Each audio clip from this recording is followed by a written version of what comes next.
no fundo, toda vez que a gente estuda o Bitcoin, a gente vê aqueles modelos de ciclos de 4 anos, a gente vê, sabe, a gente analisa muito o Bitcoin dentro de um aquário, dentro do seu próprio universo.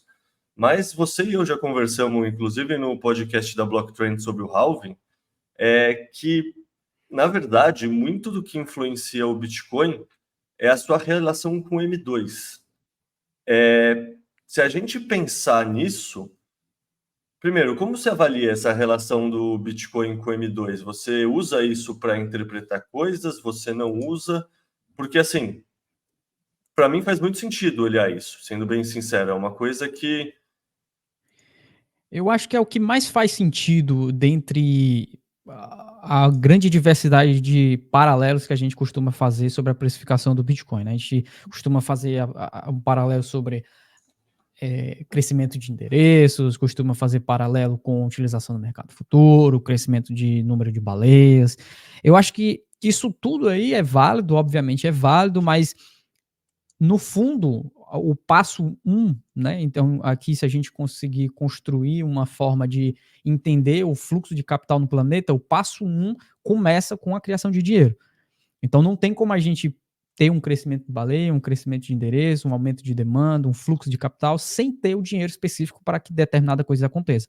Porque no final das contas a gente está falando sobre, quando a gente está falando em precificação, a gente está falando sobre a variação cambial ali entre o Bitcoin, o dólar, o Bitcoin e moedas fiduciárias. Se a gente precificasse Bitcoin sendo um Bitcoin igual a um Bitcoin, que no final é um Bitcoin é igual a um Bitcoin, só que isso não importa para o mercado, aí sim a gente não precisaria se preocupar com o denominador, né, do cálculo, né? A gente não precisaria se preocupar com Bitcoin barra dólar.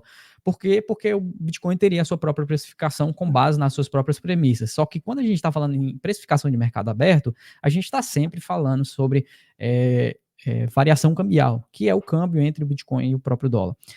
Só que não tem como a gente observar somente o Bitcoin se ele está sendo precificado em dólar sem olhar o dólar. Então eu acho que no final das contas, o passo é entender a própria liquidez que o dólar tem, não só o dólar, outras moedas fiduciárias também. Aqui quando a gente fala em M2 global, a gente tende a pegar aí talvez os 18, aqui eu costumo utilizar até 20, 21 bancos centrais, então as 21 maiores moedas que existem no planeta. Então a gente estava vendo justamente o início, o passo para aumentos de demanda. E o Bitcoin ele tem uma característica muito interessante que assim, talvez uma das pessoas que sejam mais vocais e que tem um trabalho mais sólido em relação a isso daí, a explicação do prêmio monetário que outros ativos carrega é o Rafael Zaguri, né? Que ele tem aquele modelo do Nakamoto Portfólio lá, onde ele explica muito bem sobre essa questão do prêmio monetário e ele traz de forma bem didática como é que outros ativos financeiros têm uma precificação acima do que deveriam ter, justamente porque as pessoas tendem a procurar uma forma de preservar o seu capital ao longo do tempo e do espaço, né? Quando a gente olha para o Bitcoin, a gente percebe que ele tem características únicas que deixam ele, que fazem com que ele seja muito melhor do que esses outros ativos para preservar o capital entre o tempo e o espaço. Então, a partir desse momento, a gente percebe como é que esse fluxo de capital que está alocado em outros ativos vai fluir eventualmente para o Bitcoin.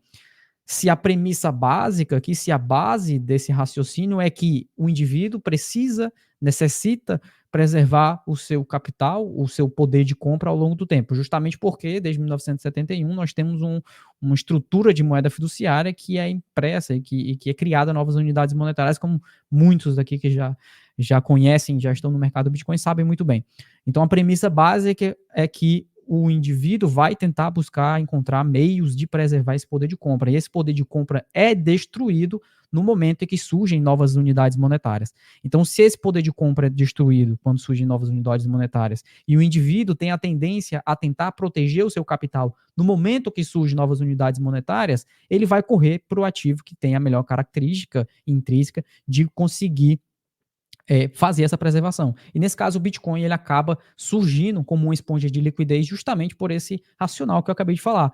ele captura muito do valor que é impresso, que é trazido em aumento de base monetária global, de aumento de liquidez no planeta, porque justamente ele tem as melhores características para ser um preservador de poder de compra ao longo do tempo e do espaço também, por ser na internet, né?